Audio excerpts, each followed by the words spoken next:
আজকে সংবিধান অকার্যকর। কেন অকার্যকর? প্রধানমন্ত্রী যদি অনুরোধ না করেন, রাষ্ট্রপতি পার্লামেন্ট ভেঙে দিতে পারবেন না। প্রধানমন্ত্রী এই দেশ থেকে পালিয়ে গেছেন, এরকম কোনো অনুরোধের কোনো চিঠি পাওয়া যায়নি বা এরকম কোনো কথা আসেওনি। রাষ্ট্রপতি প্রধানমন্ত্রীর অনুরোধ ছাড়া যদি সংসদ ভেঙে দিয়ে থাকে, তাহলে উনি কার মাধ্যমে এটা করলেন?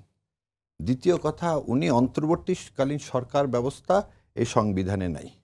এই সংবিধানে কেয়ারটেকার ব্যবস্থা নাই। এই সংবিধানে অন্তর্বর্তীকালীন সরকার ব্যবস্থা শপথ নেওয়ার ব্যবস্থা নাই। উপদেষ্টাদের নিয়োগ কাঠামো, বেতন ভাতা কিভাবে দেওয়া হবে সেটাও নাই। এবং অন্তর্বর্তীকালীন সরকার মানে যে সরকার আগে এবং পরের সরকারের মাঝখানে যে সরকার থাকবে, একটা সরকার যে যে ক্ষমতা ব্যবহার করতে পারে, অন্তর্বর্তীকালীন সরকারও শেষে ক্ষমতা ব্যবহার করতে পারবে। এটা ৭২ সাল থেকে আজ মানে 2026 সাল পর্যন্ত এরকম কোনো কনসেপ্ট কনস্টিটিউশনের মধ্যে নাই। এক্সিকিউটিভ অথরিটি হচ্ছে প্রাইম মিনিস্টার পালাতক। তাহলে কনস্টিটিউশন কিভাবে কাজ করবে? এরকম তো আমাদের দেশে কখনো হয়নি।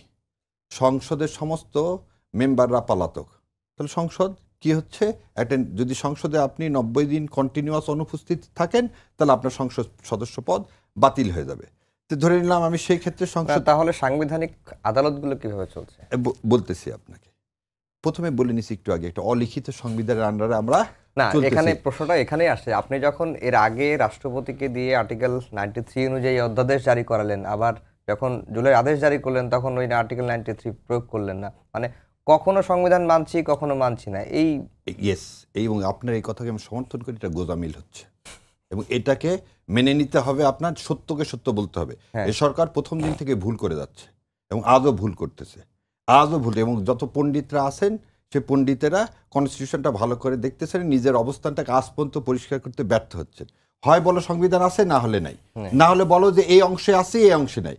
কখনো যখন প্রয়োজন হচ্ছে তখন সংবিধানের দোহাই, যখন প্রয়োজন নাই তখন সংবিধানের দোহাই নাই। কারণ এই সরকার তো সংবিধানের বাইরের দোহাই। আমার ধারণা মাসুদ কামাল ভাই এখানে একমত হবে যে 106 কিভাবে হবে? শুনানি ছা তো 106 হবে না। সেই তো সুপ্রিম কোর্টের সব বিচারকরা তো পালাতক।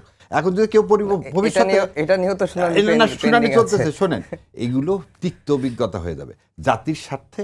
এই যে গোজামিল চলতেছে, এটা আমরা আশা করেছিলাম এই জুলাই সনদের মধ্যে দিয়ে কি হবে, মীমাংসা হবে।